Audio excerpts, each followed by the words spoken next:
Okay, so welcome everybody to this, the very first Truth Contract question time. I'm very honored today to be chairing this exploration into truth. And my name is Amy. I'm one of the co-founders of the Truth Contract. My background blends operational leadership and coaching, helping people and organizations move with clarity, purpose, and integrity. That's my background. I'm also deeply driven by a love of truth, both inner and outer. And I'm here to help build spaces where critical thinking, honest dialogue, and aligned action can thrive. So that's my part here in the Truth Contract. And whilst David is the front face, I am behind the scenes putting everything on Substack. So that's a little about me. So, David, I would love you please to do a little introduction about yourself, about the Truth Contract, our vision, mission, and why we're here, just to kick us off. Thank you very much. Thank you, Amy. Yes, everybody sees me doing the interviews, but all the real hard work goes on behind the scenes in Amy's department. So, vision, mission, and purpose of the Truth Contract. For me personally, this last year I wanted to do something with all the information that I've been collecting for the last 5.5 years about how my country and lots of countries around the world, the system is completely broken. And I have wanted to not create another echo chamber and another fear porn channel. I want to create something that gets stuff done. And I will hear from James and Roger later about the things that they're up to get stuff done, which I absolutely love. But I want to create a community of like-minded people around the world who have had enough talking.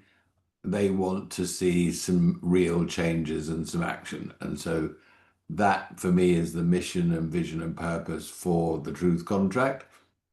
So that when I end my time on this planet, I can put my hand on my heart and say, I left this place in a better situation than I found it for my children and my grandchildren and several generations after that.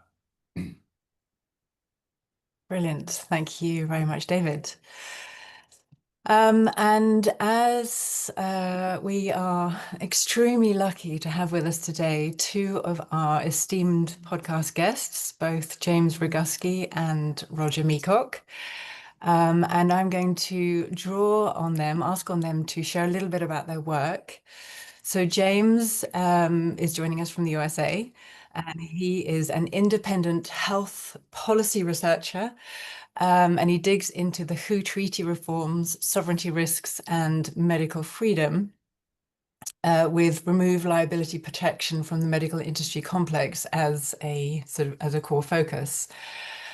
So James, would you like to just share a little bit more about you and your work to set the scene for today? Well, first of all, thank you very much for having me here. I appreciate it. I'll try to be very brief. For a couple of years now, I have been saying that I personally want to get out of the WHO and on with the new. And this is the beginning of on with the new. To talk a little bit about what I've been reporting on for the last 3 years, because it's very timely right now. Today, as we're recording this, it's Tuesday, July 8th. Saturday, July 19th is the deadline for all of the nations around the world to send a letter to the WHO to reject the amendments that were adopted by the World Health Assembly back on June 1st of 2024. Now, that's different than the pandemic agreement or pandemic treaty. I'm not even going to bother talking about that. That's on the back burner for off in the future. People respond to deadlines. They procrastinate, and then at the very end, oh, hurry up, we got to do something. And then they wonder why things don't happen. And so I would be remiss if I didn't alert people in advance of this deadline, knowing full well, I think it was David that said, or maybe Amy said, I forget which of you two, our system is broken. Our government officials, whether they be members of parliament, members of Congress, elected officials, prime minister, president, whatever, they're listening to other voices. They're listening to, in the United States, certainly donors, and they're listening to private interests, special interests. I think the system is so broken that talking to them, you might as well spit into the wind. I absolutely wholeheartedly agree that we have to get like-minded people together to change your individual actions, but then collectively come together. I look at it more of a neighborhood type of thing, your friends, your family. What is it that we want? We're not going to get it from government. And people put a lot of effort. I've obviously put a lot of effort into it. It starts with a positive vision for the future. I'm working on that, very much so. And, welcome the opportunity to learn from everybody here. I could talk for days, but, I'll leave it there. And, thank you very much for having me and including me in this discussion. Thank you so much, James. We really appreciate you being here and all the great, great work that you're doing. And I'll circle back to you in just a moment. And if anybody has any questions directly for James, please feel free to pop them in the chat. At the bottom of your screen, you'll see a little chat function. And in there, you can type a question, which will then and let me know that it's for James. And I will come back to that in a moment. Okay, so Roger, over to you. Roger is a veterinary surgeon, and David and I have gotten to know Roger very well over the last few weeks. He's an integrative health trailblazer, nonetheless, with decades of experience in bioresonance and energy medicine, and he challenges conventional care, exploring natural healing under the concept of stop messing with Mother Nature. So, Roger, tell us a little bit more about you. Well, thanks, Amy. Obviously, I've got to know you and David very well over the last few weeks, as I'm lucky enough to live near enough to you to visit you. So, it's great, and I was certainly attracted when I first spoke to David about what the Truth Contract is trying to do. I'm not sure the system is broken. I think it was actually constructed broken deliberately to begin with. So whichever it is, whether it's been broken or whether it's been constructed to be doing exactly what it's doing now, the answer is we've got to have something different. And that was really what attracted me to what you're doing. And in some ways, I've been trying to do that over the last 20-something years with the way I work as a veterinary surgeon and also as a human practitioner, where I'm using medicine, energy medicine outside the mainstream as a way of healing or getting the body to heal itself, because I heal nothing. The body, I can only ever help the body to heal itself.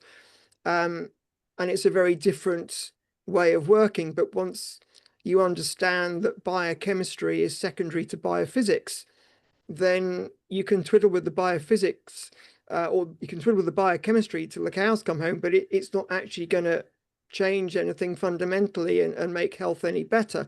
You've got to step into the new paradigm, which is the biophysics. And I see that really as a parallel to the political situation where, we've got to step away from the way things are currently done and move to a new vision, which David has been very eloquent in putting forward, and we need like-minded people to do it. And as David said, we don't just need another echo chamber talking about the problems. We all know what the problems are. That's why we're here. I think people are here because they're interested in the solution, and that's the bit that really excites me is how we can put our considerable intellects and experience together and hopefully come up with a system that can replace what we've got and you know, sort the problems out. Fantastic. Thank you so much for that and for sharing. So if anybody has any questions for Roger as well, please start popping them in the chat function at the bottom of your screen. And we will come to those shortly. I do have a couple of questions that have come from the various tweets and messages on Substack, which we'll get to also in just a moment. Before we dive into questions, though, David, would you like to give a little bit more context around the truth contract and the idea that, you know, this is a question time, but it's not that we have all the answers. We are here to hear from you, and we want you, our subscribers, and part of those of you who are a part of our membership and our community, to really help drive what we are here to do, which is, yes, to have great discussions and dialogue, but also to then hold each other accountable to start taking action. So would you like to speak a little bit more to that, to the longer term vision of the truth contract as well, just to tie it all together?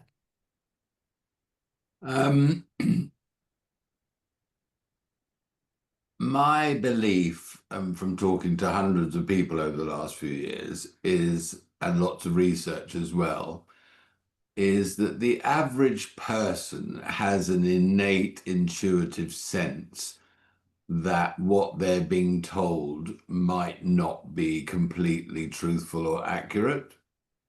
And they are suspicious that they might be being gaslit or censored if they question the narrative.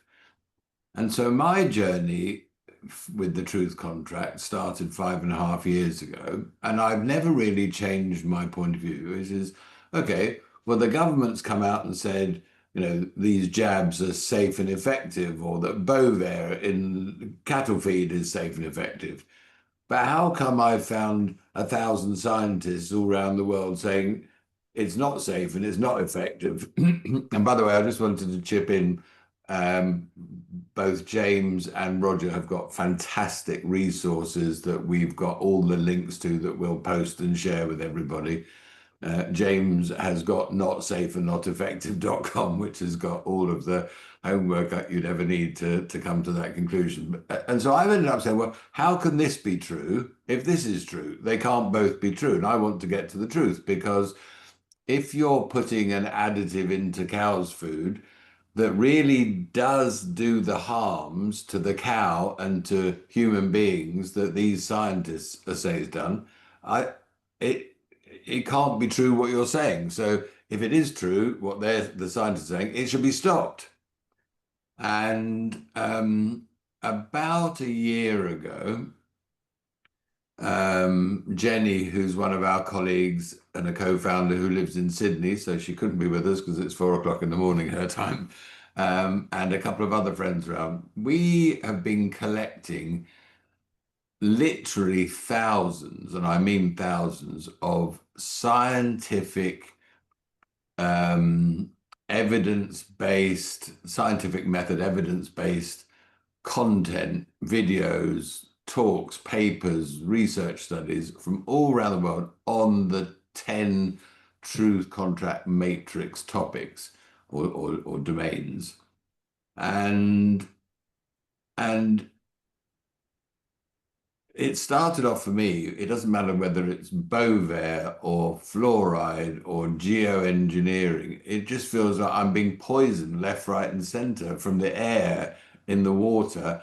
And I'm not sure what any of those benefits are that the people doing it seem to think they're going to bestow on us, the population. And the really interesting thing is, if you stopped doing all those bad things, we'd save billions and billions of dollars or pounds in wasted taxpayer money.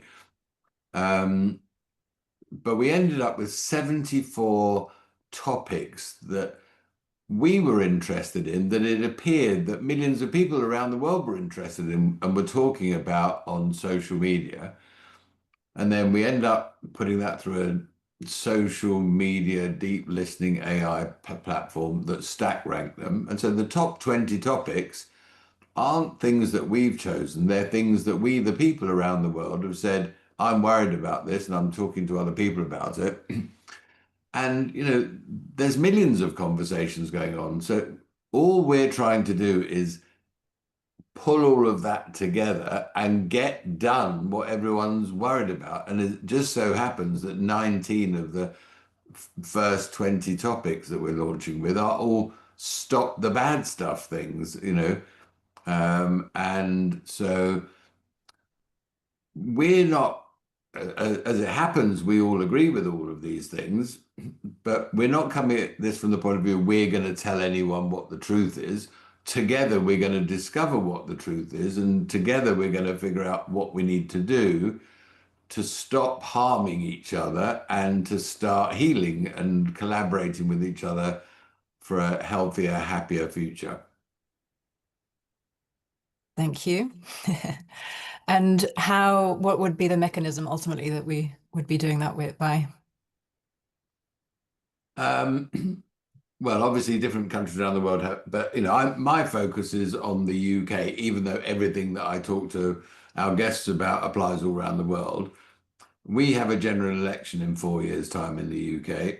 I don't think there's too many people who would disagree that last year's been a disaster, as was the previous 14 years under the other lot. And I am not that optimistic that we can get much done in the next 4 years. If we can, we will. But it's like they've got a 12-foot high, 12-foot wide snowplow that's moving along at 12 miles an hour, and they're not going to stop their agenda and their rollout. Even if it is their agenda and rollout, I'm sure lots of their agenda has been given to them and handed to them by the WHO and the UN and the World Economic Forum and other people like that. However, when we get to the next general election, if we can turn up with 50 policies that we, the people, have already voted on through the TTC app, which says stop this, stop that, start this, do that, which is what, and if we can, my goal is that we get 10 million people who we've educated through our content and through conversations and dialogue. We've formulated policies which will look at both sides of the argument, and so people can have informed consent, and we will get those policies voted on by a significant number of people in the public, so we can tell the people who are the other part of the social contract what we, the people, want them to do, rather than them decide what they're going to do to us and for us that wasn't in their manifesto, was never discussed in Parliament, and is harming everybody. So I want to end up where we, the people, know what the truth is as best we ever can about lots of topics, and we get together and start to tell those in charge what we, the people, want them to do as the people who are supposed to be looking after us in the social contract.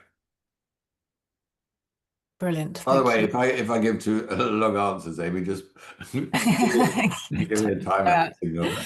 No, that's great. Thank you. You got to where I was going to, which is the idea that the Truth Contract isn't just another discussion platform. We actually want to discover with you, the community, how we can start taking action collectively. So it's not just information coming at you and yet another podcast, because there's a lot of podcasts out there. The difference here is how can we collectively shape this and drive it forwards and start taking action, whether that's here in the UK where we're based, or whether it's the US, Australia, wherever else you might be located. Can I add something, Amy? Sorry, and I think this is important, given this is our first meeting and everyone's given up their time. We are a startup. I work on this all day, every single day. Amy spends probably a half to 2/3 of her time working on this 7 days a week. Joy, who's on the call, supports us with comms help. Jenny in Australia helps us out. We're a tiny little startup with a big, huge ambition. We were badly let down a few weeks ago by someone who was going to be putting some money into the company, which I'm now scrabbling around replacing. And I've got a crawl, walk, run approach to this. And so for the next 6 months, we're going to get the content on the topics that people are worried about, start to talk about them, listen to the experts around the world, come up with policy proposals, and build our audience and build a brand that what the Truth Contract talks about is real concerns for real people, and they've got great solutions, and then perhaps this time next year we'll have our app launched, and we'll then get our members to get their friends to be voting down the pub in the evening on whether Bovaer should be taken out the market or whatever, or fluoride taken out the water. And so I've got a sort of 4-year vision for this. But I think we need to crawl and then walk and then run, and not leap straight to how we're going to change the system. Because quite frankly, today, I don't know. And I'm talking to experts about how you could change the constitution in this country and the system in this country. And it is possible, but I want to get tens of millions of people to vote in favor of doing that rather than me say this is what we should do. Fantastic. Thank you very much. Okay, so we have a couple of questions here. Do keep them coming. And remember, we do have James and Roger on the call too. So question for James. There was a call out for volunteers for a sort of leadership wisdom council. Absolutely. Since I'm in California, would it make sense for me to participate in the overall council, or do you envision individual local councils being created and operating independently? David, I'll let you speak to that. We would love you to be a part of our Wisdom Council, James. Roger's kindly agreed to do that. David Twaddell's agreed to do that. A couple of other people have signed up for that recently. One of our speakers, and another chap who's a member who upgraded to Wisdom Council. And I think going back to crawl, walk, run for the next 3, 6, 9 months, you and I chat on a WhatsApp call every now and again and catch up. Roger pops around for his carnivore dinner once a month. And so I think for the next 6 months, what I am planning to do in a few months' time is have a Wisdom Council event like this.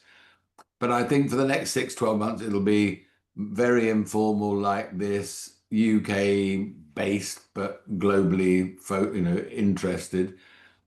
But I think you're absolutely right. In a year or so's time, we would like to have a franchise for the Truth Contract up and running in America, and maybe there's a whole Wisdom Council plan then. But at the moment, we feel very blessed to have you as part of our community with all of your wisdom and knowledge, and the fact that we can call on you and ask you to join us and tell us what you're up to and how we can benefit and learn from that with what we do in the UK, and hopefully give you some ideas about what's working for us over here that you can use over there. So we are literally making this up as we go along, but the vision is that we're going to have a thoroughly worked through new system manual that we can basically say to all of the existing or any new political parties, if you adopt this, you're going to get 10 million people supporting you, and if you don't, you won't.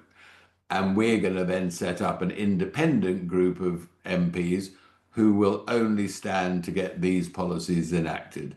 We have to have a new system. The existing system is past its sell-by date, and so I've got and by the way, sorry to add any doom and gloom, but the UN haven't come up with their Agenda 2030 as hopefully we'll get there by then. They are moving at 90 miles an hour every day towards that goal. And of course, they want it up and running by the 1st of January 2030. So, in October this year, the EU is going to have a trans-European central bank digital currency launch. All of the things that we'll read about and talk about and think about, they're all being lined up long before 2030. And so the control grid, the matrix as we call it, it's all being put into place very rapidly, it's very well planned, it's very well supported financially. And so we've got to get our act together and move on this before it's too late. And whether or not the system was designed, as Roger suggested, to collapse at some point in time, to be taken over by a new system, which I suspect there's a lot of truth in that. We've got to have a plan to either avert the system collapse, which is going to happen by design, or to emerge as the new system if we're unable to stop it collapsing. Brilliant. Thank you. Does that answer your question, James? Brilliant. We also have another question from James, which was, is the original list of 74 items publicly available? If so, please share a link. If not, please share them with me. We do have a list that is the top 20, which is the ones that we prioritized that were of most interest to the public. They are currently sitting in our Dropbox folder. And Joy and I are sitting down next week with Jenny, who's in Australia, to pull together a more overarching content strategy that will start bringing those elements, those topics into what you will start seeing on Substack. So yes, you will start seeing that coming into the fold. And in the meantime, may I encourage you all, I was going to share my screen for a moment. If you haven't already, take a look at some of the stuff we've already published on the Truth Contract on Substack. Jobst, for example, is part of our Wisdom Council, and he has agreed to write a monthly article. So you'll be seeing something very interesting from him once a month. And further down here, you'll see a few of the interviews already. But if you see this one here, this is the Truth Contract Matrix. And this sets the scene for the bigger context of what we're all about. We've done a lot of research into pulling this together. I know you can't see it too well on your screens right now, but do go in and take a look, because this really does set the scene for the big themes, of which those subtopics, those 74 subtopics, sort of feed into these, because we had to break them down to be able to write about them and interview on them. So do be sure to go take a look at those. Thank you.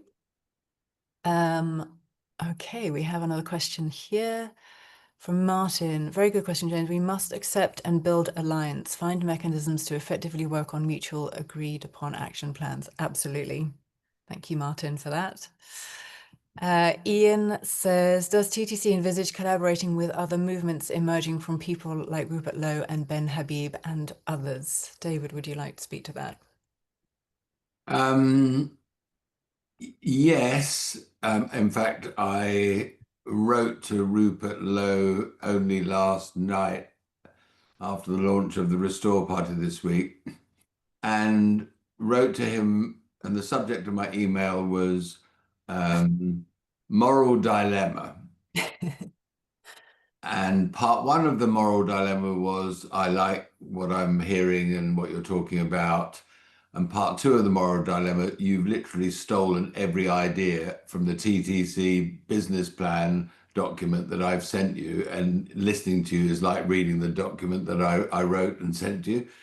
And so, let's collaborate. We can help you. We're doing an important role in this that you're not doing, that we are doing. I want our policies to be chosen by our members, not by us. I want us to create educational content so we can bring everybody in the community along and not tell them, vote for this and vote for that because we think it's great. So yes, we can offer to collaborate with other movements, but I don't trust politicians 1 ounce. I don't trust political parties or the political system. And so I want to move towards having the equivalent of some new kind of direct democracy system where we, the people, can tell the people then execute the strategy, what it is we want them to achieve for us, not be given, their instructions to us, if that answers your question, Ian. And David has written, do we have an idea when too late might be? I don't think it's ever too late, ever. But I think that I'm taking the next general election as the goal. As James said earlier, you've got to have a deadline. We've got to have all of our ducks lined up in a row long before the next general election, so the truth contract can make an important impact, certainly in the UK, and hopefully act as a role model for elsewhere. Brilliant, thank you. Ian, yes, agreed. I think we can see that even savers like Donald Trump is still being controlled by the elites. Yes, indeed. Please do keep the questions coming. Oh, thank you, Teresa. What is the first step to affect change as individuals and as a group? Would anybody else like to answer that? We're very happy to hear from the room. Roger? Yeah, I'd say, talk to people. It's the first thing that is really important, is to actually discuss this with people. And there's nothing like a face-to-face conversation where you can see the whites of their eyes and sort of explain things in a way that you can see how that they're responding, and you can alter what you're saying accordingly. So I think it's really important just to get discussion happening and make people aware. I mean, one of the things that I was surprised actually when David and I first met was he said, when he walks his dog in the park in Cirencester, how few people he spoke to seemed to have a grasp of a lot of the topics that he thought people would be interested in. And so I think there's actually, we're all here because we're aware, but there's an awful lot of people who actually still haven't grasped it at all and still have got no idea what's going on any of the rabbit holes. And I think, it's a difficult subject to broach sometimes because they're so blinkered in a way. But I think the best way is just ask questions rather than tell, and get people, even if you sow a few seeds in people's heads that to maybe I hadn't thought of questioning that, maybe I should, or I didn't know about Bovaer in milk, what's that about, maybe I'll do a bit of research, or what's this about fluoride in the water causing mental problems, why would the government want to do that to us, and things like that. So I think it's the main thing is let's get talking to people, get engaged with friends and family. And I mean, I've done a couple of talks to farmers around the country trying to get them to sort of see what's going on. And at one talk, a farmer came up to me and he said, you've been saying what we've all been thinking individually, but too scared to talk about amongst ourselves. And I think that really brought it home to me how there are a lot of people who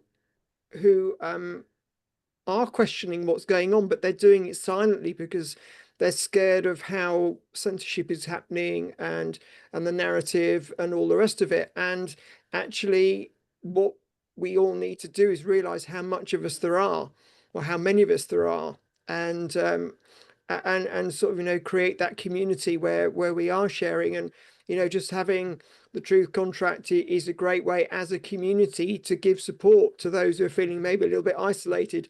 I know during COVID I was one of three in the village, a bit like Little Britain. So but it was nice to meet up and say, we're not all mad, are we? Well, the three of us weren't anyway. But so it is important to get that community aspect, I think, and that comes through communication and actually just dropping a few little nuggets here and there and seeing the response and moving forward in that way. I think that's probably the best thing that people can do. Yeah, I think you're absolutely right. Asking questions is one of the best ways. And I know, as you mentioned, David walks the dog around Cirencester Park every day asking people questions. Don't you, David? I do. And Ian, who's on this call, is one of our subscribers. And I've reached out to just short of 100 people, which is, over the last month or so, over the last 6 weeks, and said, oh, thank you for signing up. We'd love to chat to you all to find out who you are and why you're here and what you want to get out of this and what you're hoping we can achieve. And,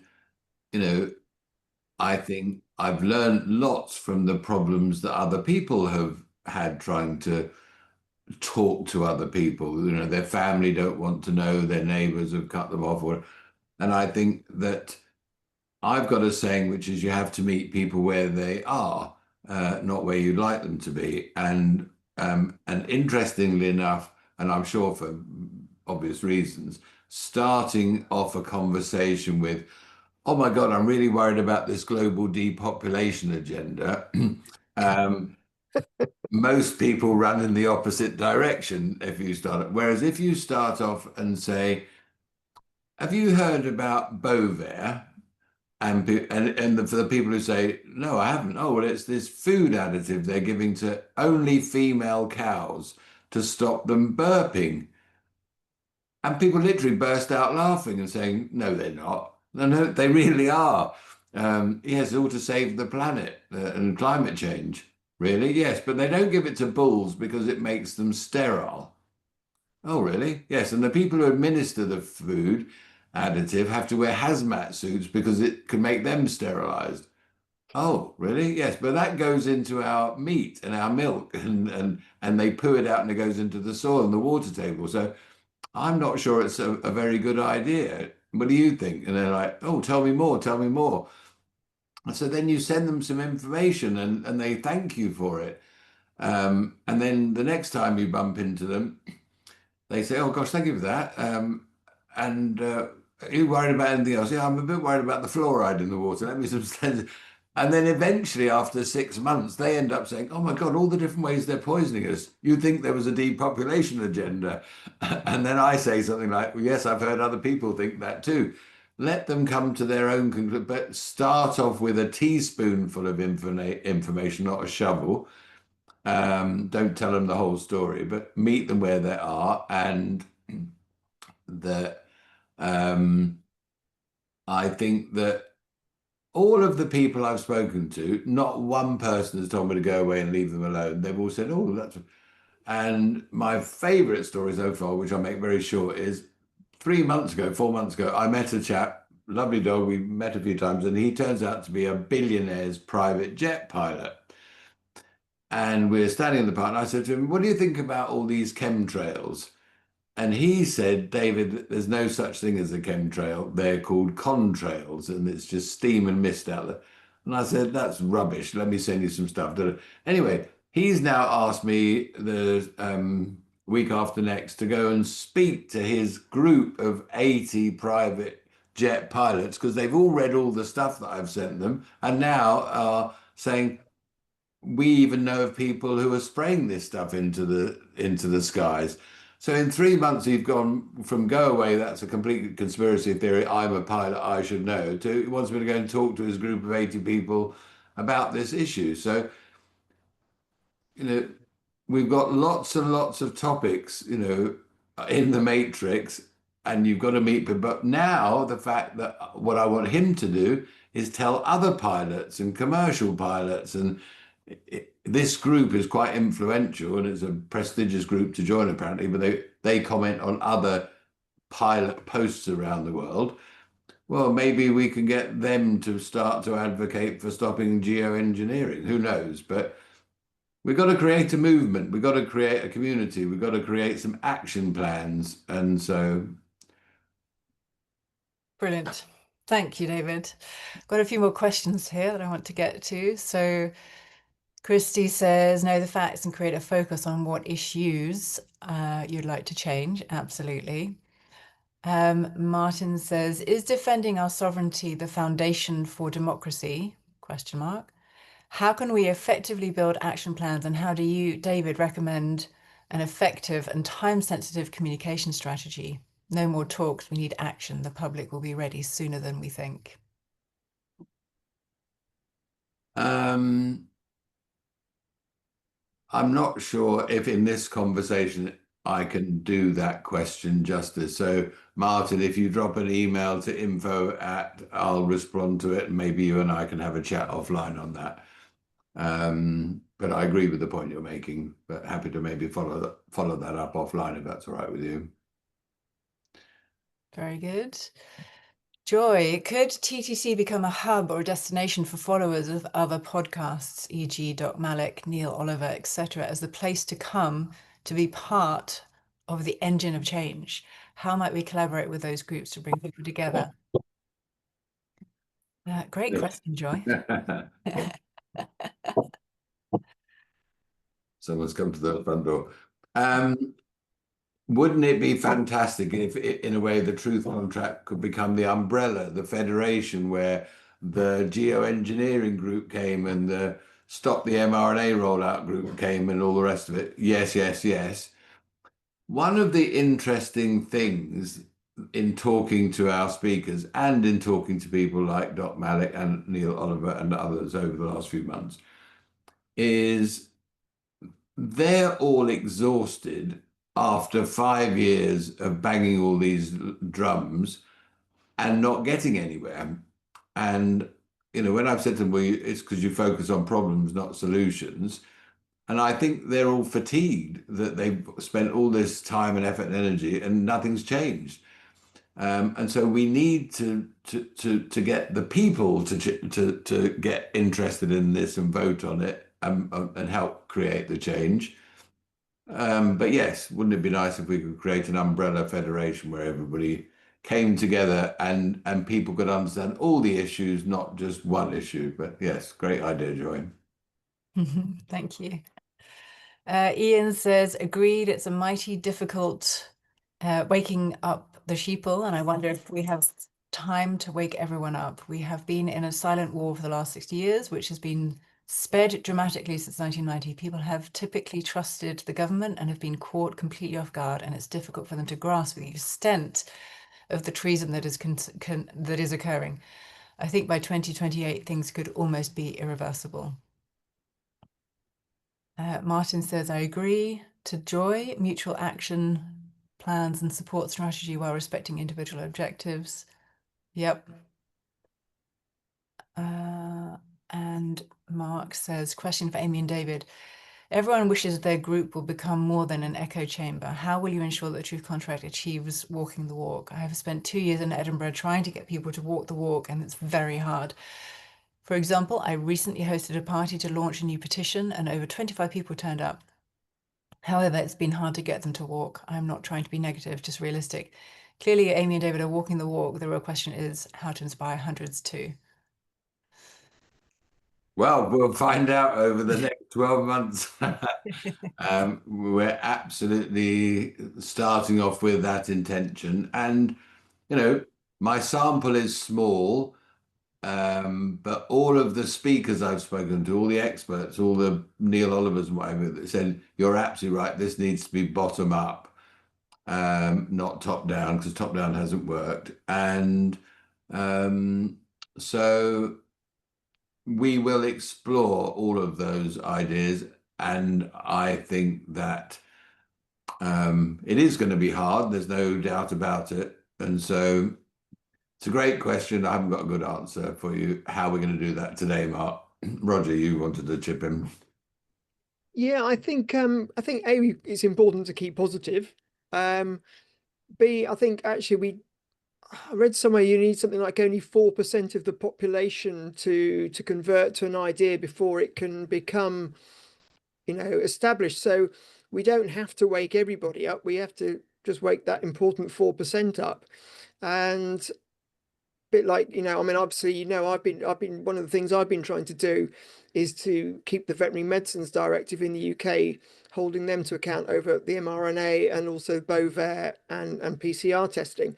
And they just aren't interested in being honest or open or anything like that. So it's got to come from us, really. The authorities they're being told what to do. They've got their agenda.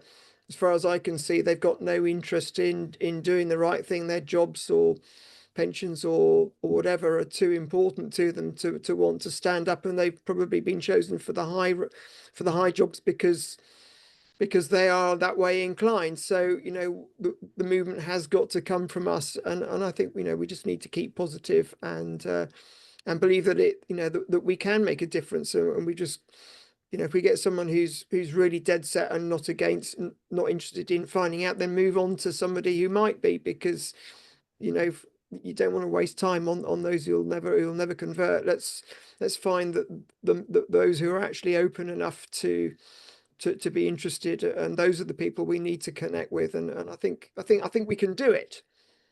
I absolutely, and I'm heartened by the fact that from literally starting at next to zero, in under 2 years, the Brexit movement got 17 million people to vote on it. Now, it was one issue, but it literally went from zero to hero as a movement of 17 million people in a very short period of time. I also think, going back to meet people where they are, if we have an army of, our goal in the next few years is 48,000, 0.1% of the voting population who are the Truth Contract Army, armed with the information and the answers to the questions and the science and the evidence and the stories and the videos and the podcasts. They can meet people in their family, in their neighborhood, where they'll say, well, you know, what about Bovaer? What about geoengineering? What about mRNA? What about this, that, and the other? And then they could say, well, will you vote on the app? And by the way, it's free, and have a look at some of the other policies that we're trying to get through.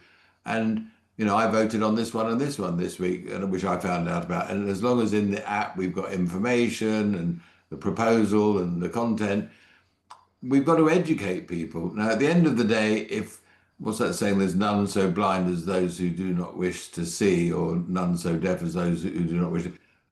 As Roger has just said, we have to perhaps move on past those people, but at the end of the day, I think a small number of people will, if we're all singing the same hymn together, can get lots of people hopefully interested in trying to save themselves as well as the rest of us. Mark, you're on mute. You're on mute, Mark. Right, sorry about that.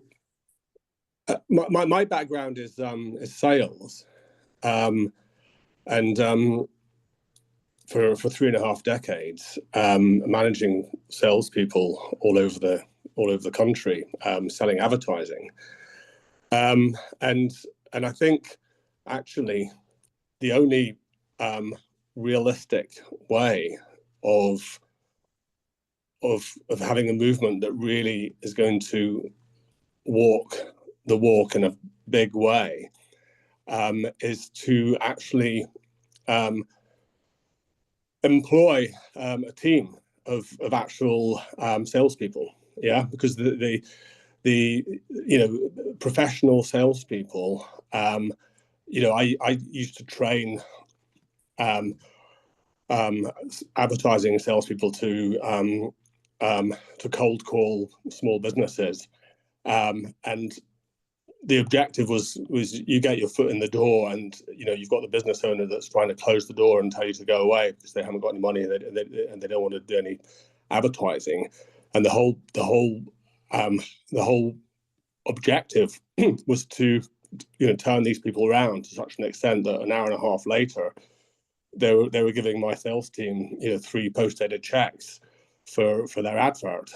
And so the thing is that the real problem that our community has, and all the different groups all over the country, is that very, very, very, very few of the people involved are born salespeople, that have no shame. And are able to take rejection after rejection after rejection without demotivating them. So my suggestion is if you guys really do want to, as an organisation and a group, walk the walk in a big way, is that the only real way of doing that is to employ a sales team, and the more people that you have within the organization who realize that they're not suited to going out and proactively selling an idea or selling information, selling knowledge, and the more successful they see your team achieving what they are achieving, then the more they will put their hands in their pocket, and actually contribute to the fund that will pay for the sales team. So no, it's a good idea, very good idea. And I also think a lot of that selling from that team needs to be in person, not digital.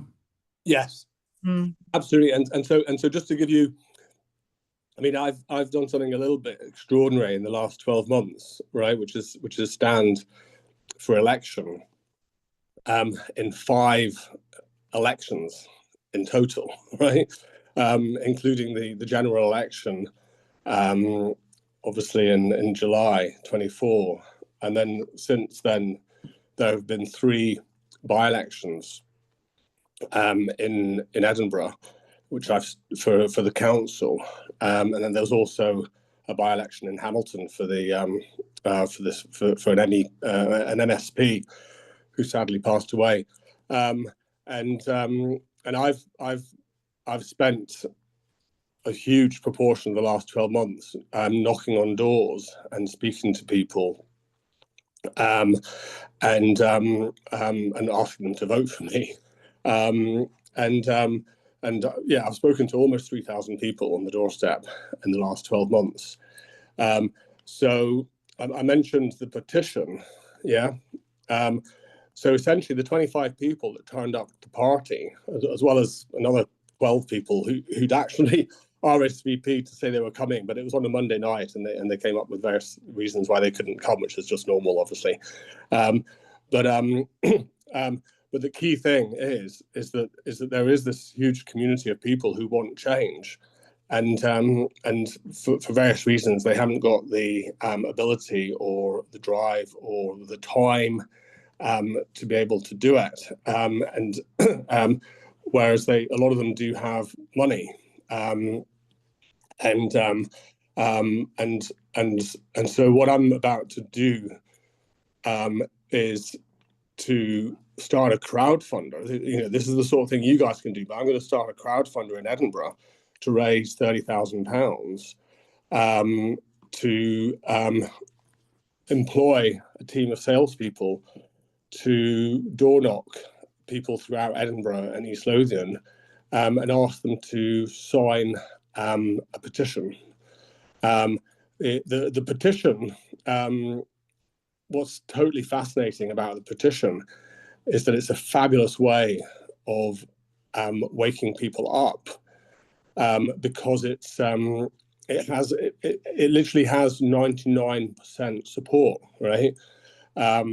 So you're not asking people to do anything extraordinary, but I do believe that them adding their name to the petition is going to set them off on a journey, which is going to wake them up. And so just in a quick nutshell, the petition is to, and if you guys are interested, I've got a plan to get this petition signed. My target is to try and get it signed by 6.2 million people before the next general election, which is when the significance of 6.2 million is that would just make it a record breaker. And the petition is to stop the party whip and to stop the block vote, and to ask all of our councillors, MPs, etc., that they cast a free vote whenever they're voting on behalf of their constituents, in such a way that they can use their intellect, their judgment, and their conscience when deciding on how to vote. And so that's the petition, and it has 99% support. So the plan is to basically hand deliver these petitions to every councillor, MSP and MP in Edinburgh and East Lothian. And basically, I do think that I'll be able to raise the £30,000 in the next 3 months. Brilliant, Mark. I think we'd to have a chat with you. You've got a bold vision and mission there, and that's really exciting. And you're clearly on a roll. And so I'm sure there's plenty that we can learn from you. And there will be lots of things that we can do using AI, as Roger mentions, as well as traditional online marketing strategies. Joy and I are looking at that in a bigger way next week, and you'll start seeing more on Substack in that vein. But yes, there's a lot that we could do, and we will be having to, in a way, build our own little army of people who can help and support and chip in ideas and take action and all sorts of things. So this is why we're starting to have these Q&A sessions, so that we can start hearing from the community and different ideas, because we don't have all the ideas for sure. So thank you so much, and I think David and I will get back to you offline and talk more with you about that. So it's brilliant, and huge congratulations. All right, thank you. Thank you very much. So Martin says, we're trying to achieve the impossible, therefore we collectively must focus to achieve short-term objectives, create the network, the alliance will create momentum, and trust the leverage to influence. Absolutely. Thank you, Martin. Christy says, yes, bottom up. My question is how to meet the most people at one time. In the US, we have been having large rallies, protests, but they are not that effective, in my opinion. The government is moving very quickly, as David said, and our next election is 2026, where we have a chance to change the numbers in Congress, which will give us possibly only 2 years of a favourable majority if we do vote in a majority. Yet if we are not focused with a specific set of priorities, I'm concerned they will be just spinning their wheels. Much has been made of the DNC having lost us the 2024 election, and yet I haven't seen much change or any new information coming from them. I've been making a noise about it, but it seems like this movement will have to be a groundswell. We wholeheartedly agree. I feel like there are many on Substack who want to see change, but there is no leadership. And then you have someone like Elon Musk wanting to start up a third political party. I believe the answer has to come from the people. Yes, Christy, I think we are in full agreement on that. And we're here to try and figure that out. What's the best way, the quickest way, the most effective way, and efficient way of doing that. So thank you for being here and contributing, because it's really important, not just here in the UK, the US, and everywhere else. At this. Could I just chip in that at the end of every podcast, I might have skipped a few, but and we've got 13 now recorded in the can awaiting editing. But I've asked the speaker right at the end, the final question is, right, so if there was a referendum tomorrow and we could get 90% of the population to vote in favour of your proposal, what would the proposal be? And what we want to do over the next few months is to turn all of those talks and referendum policy proposals into something that people can vote on, so we can start getting people to vote on these things, even if it's only inside Substack, so we can learn how that works, so we can then build something that we can take out to the general public. So, bear in mind, we're only 6 weeks old yesterday, so we're growing and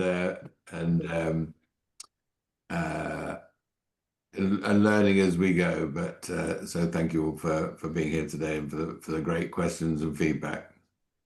Yeah, thank you. Just one last comment from Teresa, who says, I love that TTC is encouraging us all to be the glitch we want to see in the matrix, 4% at a time. Thank you all so much. We are now at time. So I will post this recording in Substack. Please share and keep your questions coming, because we do want to build this and make it move and have people taking action, as we've been speaking to. Thank you to James Roguski for being here and contributing. Thank you, Roger Meacock, as well. It's a huge pleasure to count on both of you to have been here today and to be part of our esteemed podcast guests. And thank you all for contributing, asking questions and making suggestions, because it's really important that we hear all of this and that we take as much of it on board as possible. So. And Amy, thank you for chairing the meeting. You've done a great job. And if anyone wants to email us, info@thetruthcontract.co.uk, and we can set up a follow-up call with Martin or whoever, and set up a Zoom call one-on-one. So do email us, keep us on our toes, keep applying the whip so we ride harder and faster to get to the goal. But it is exciting. In 6 weeks, we can't believe how this has worked out. It's so exciting. Everybody wants us to be successful. Everybody wants to contribute to what we're trying to do, as do all of you. So let's build on that momentum and let's get some stuff done. Brilliant. Thank you all so much. Thank you, everybody. Thank you. Nice meeting you. Good seeing you, David. I'll be in touch. Thank you. Thank you, Martin. Thank you very much. Bye.